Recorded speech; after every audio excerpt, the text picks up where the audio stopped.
ಏ ಮುಟ್ಟಾಳ, ಗಿರೀಶ್ ಮುಟ್ಟಾಳ, ನಾಲಾಯಕ್ಗಳು, ನಾಚಿಕೆ ಇಲ್ಲದವರು, ಎಡಚರರ ಗಂಜಿಗೆ ಆಸೆ ಪಟ್ಟು, ಜಿಹಾದಿಗಳ ಗಂಜಿಗೆ ಆಸೆ ಪಟ್ಟು, ಅವರ ಹೆಂಜಲ್ ಕಾಸು ತಿಂದು ಧರ್ಮಸ್ಥಳದ ವಿರುದ್ಧ, ಶ್ರೀ ಕ್ಷೇತ್ರದ ವಿರುದ್ಧ ಅಪಪ್ರಚಾರ ಮಾಡ್ತಾ ಅವರ ಹೆಂಜಲ್ ಕಾಸನ್ನ ತಿಂದು ನೀನು ಮಾಡಿರುವ ಎಲ್ಲ ಆರೋಪಗಳಿಗೆ ಉತ್ತರ ಕೊಡಬೇಕು. ಎಲ್ಲ ಆರೋಪಗಳಿಗೆ ಉತ್ತರವನ್ನ ಕೊಡಬೇಕು. ಇಲ್ಲ ಅಂತ ಅಂದ್ರೆ ಉತ್ತರವನ್ನ ಕಕ್ಕಿಸ್ತೇವೆ ನಾವು. ಉತ್ತರವನ್ನ ಕಕ್ಕಿಸೋದು ನಮಗೆ ಗೊತ್ತಿದೆ. ಏ ಮುಟ್ಟಾಳ, ಗಿರೀಶ್ ಮುಟ್ಟಾಳ್, ಶ್ರೀ ಕ್ಷೇತ್ರ ಮಂಜುನಾಥ ಸ್ವಾಮಿ ಸನ್ನಿಧಾನದಲ್ಲಿ ಭಕ್ತಾದಿಗಳು ಹಾಕಿದ ಕಾಣಿಕೆ ದುಡ್ಡನ್ನ ತೆಗೆದುಕೊಂಡು ವೀರೇಂದ್ರ ಹೆಗ್ಗಡೆಯವರು ಧರ್ಮಸ್ಥಳದ ಸಂಘದ ಹೆಸರಿನಲ್ಲಿ ಜನರಿಗೆ ಬಡ್ಡಿ ಕೊಟ್ಟು, ಬಡ್ಡಿಗೆ ಹಣ ಕೊಟ್ಟು, ಅದರಿಂದ ಬಡ್ಡಿ ಸಂಪಾದಿಸ್ತಾ ಇದ್ದಾರೆ, ಸಾಲ ಕೊಟ್ಟು ಅಂತ ಅಪಪ್ರಚಾರ ಮಾಡ್ತೀಯ. ನಿನ್ಗೆ ತಾಕತ್ತಿದ್ರೆ ನೀನು ಒಬ್ಬಪ್ಪನಿಗೆ ಹುಟ್ಟಿದ್ರೆ ಪ್ರೂವ್ ಮಾಡುವುದನ್ನ ನೋಡೋಣ.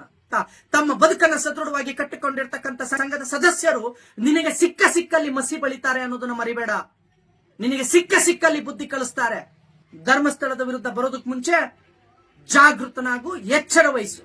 ಇವತ್ತು ಈ ಶ್ರೀ ಕ್ಷೇತ್ರ ಧರ್ಮಸ್ಥಳ ರೂರಲ್ ಡೆವಲಪ್ಮೆಂಟ್ ಟ್ರಸ್ಟ್ ಏನಿದೆ, ಈ ಟ್ರಸ್ಟ್ ನ ವತಿಯಿಂದ ಸ್ಥಾಪನೆ ಆಗಿರ್ತಕ್ಕಂಥ ಸಂಘಗಳೇನಿದಾವೆ, ಈ ಸಂಘದಿಂದ ಫಲಾನುಭವಿಗಳು 4 ಲಕ್ಷಕ್ಕೂ ಹೆಚ್ಚು ಫಲಾನುಭವಿಗಳು ಮುಸಲ್ಮಾನರು.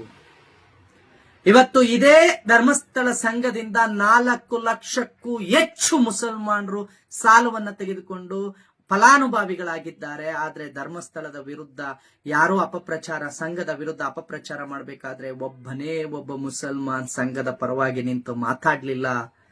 ನಮಗೆ ಬಹಳ ಬೇಸರ ಆಗುತ್ತೆ. ಇಂತಹ ಕೃತಜ್ಞತೆ ಇಲ್ಲದಂತ, ಕೃತಜ್ಞತೆ ಹೀನರಾದವರಿಗೆ ನಾವು ಸಾಲ ಕೊಡಬೇಕಿತ್ತ ಅಂತ. ಆದ್ರೂ ಕೂಡ ಪೂಜ್ಯರು ಜಾತಿ, ಪಂಥ, ಮತ ಭೇದಗಳನ್ನ ನೋಡದೆ ಸರ್ವರಿಗೂ ಕೂಡ ಸೇವೆ ಒದಗಿಸ್ತಾ ಎಲ್ಲರಿಗೂ ಕೂಡ ಕೊಟ್ಟಿದ್ದಾರೆ. ಸರ್ವಧರ್ಮವನ್ನ ಪಾಲಿಸ್ತಾ ಇರ್ತಕ್ಕಂಥ ಏಕೈಕ ಕ್ಷೇತ್ರ ಯಾವ್ದಾದ್ರು ಇದ್ರೆ ಅದು ಧರ್ಮಸ್ಥಳ.